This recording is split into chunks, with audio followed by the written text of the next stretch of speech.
Okay, so today I'm going to be talking about YouTube thumbnail A/B testing and how it works to actually get you more views. By the way, this is a series. I'm talking all about thumbnails this month, so if you haven't checked out the other few videos before this one, then definitely do so. So, what is A/B testing?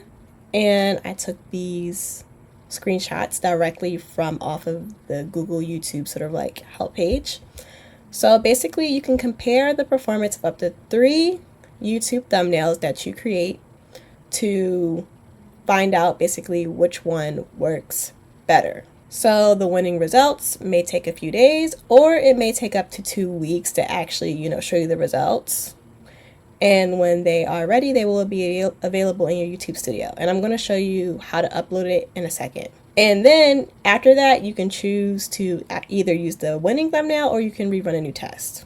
And then it also shares that the more thumbnail impressions that your video receives, the likelier, your test will finish faster, which I've seen because some of my videos, they don't get results at all, while other ones get results in a few days. So it just depends on how many impressions your video actually gets. So frequently asked questions, the winner, or what is considered the winner, and this basically is when the thumbnail clearly outperformed the other thumbnails based on watch time. So not based on clicks, but based on the watch time, because that's what YouTube actually cares about. It cares about keeping people on the platform. The winner is typically the preferred one. And if you do run your thumbnail test and you get no results back, or none of them have a number next to them, that means that they either all perform very similarly, or either you didn't get enough impressions, which in that case you can use sort of like whatever thumbnail is your favorite, and it's going to always revert back to sort of like the first thumbnail that you uploaded. Okay, so now I'm going to share how you can set it up. Okay, so this is a video that I previously uploaded. So when you upload your YouTube video, it depends on sort of like how your settings are set up. So in some of my clients' dashboard, they actually see like the option to test their thumbnail is just like another box right here that shows it. But for me, I actually have to click these three, these 3 buttons over here, and that's how I upload the thumbnails. Now it's not showing me the option to upload it now because I already did it and it has results, but when I'm uploading, I'll click these 3 dots and it says to start a new test. So I also wanted to share a few different things that you can actually test. Here are some of the tests that I have ran, and hopefully you can take inspiration from this. So the first thing you can test is face versus no face. So if you take a look at this thumbnail, I have 3 of them. As you can see here, the preferred thumbnail and the one that got the most watch time hours was actually the one with no face at all.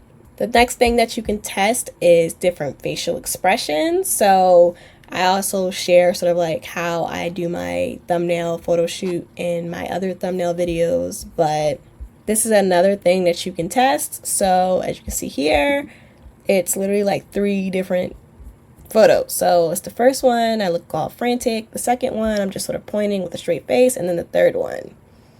Now, I feel like this thumbnail, the reason why this one down here most likely performed slightly higher than the other ones was because it's just like 2 words and it's way more simpler.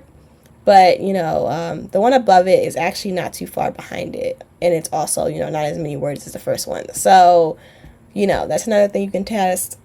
Different faces, with like different word combos. Another thing that you can test is text versus no text.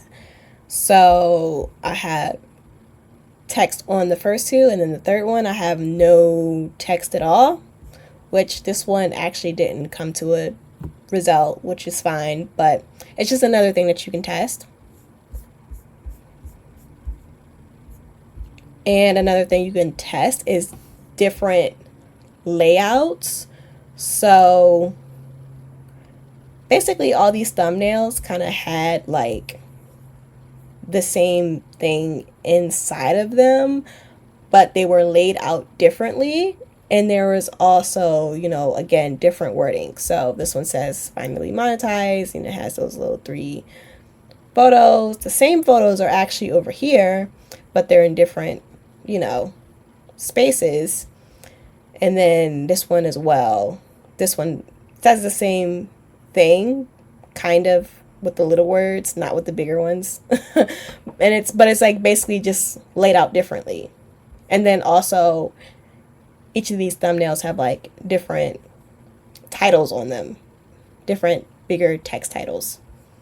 And yeah, these ones performed kind of slightly just like the other ones, but this one, the middle one, overall won and had the most watch time share apparently.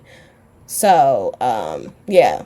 The next one is this one. This is also another one with sort of like the different layouts. So as you can see, I tested 2 thumbnails that's kind of like the same, except for this one has more icons and more graphics on it. And then this one was like completely different. Again, I guess all of them kind of rated pretty similarly in YouTube's eyes, but this one was the winner. And that one was my favorite anyway. I was excited to create that one. Another thing that you can test is icons and arrows. So these are 3 different YouTube thumbnails that I made. And this one clearly outperformed these 2. And I think this one outperformed the rest of them because of the curiosity gap. So I just said, this one says YouTube paid me how much. This one is basically the same one, but it has a question mark in the middle, and it says earning on YouTube made easy. And then this one says build wealth through content, but this one performed the highest because I think of the curiosity gap, but I use like different icons. So this one has an arrow, this one has a question mark. And again, testing different text. So yeah, that is it for today. It is now your turn. Go test your thumbnails out. Come back, let me know what you found.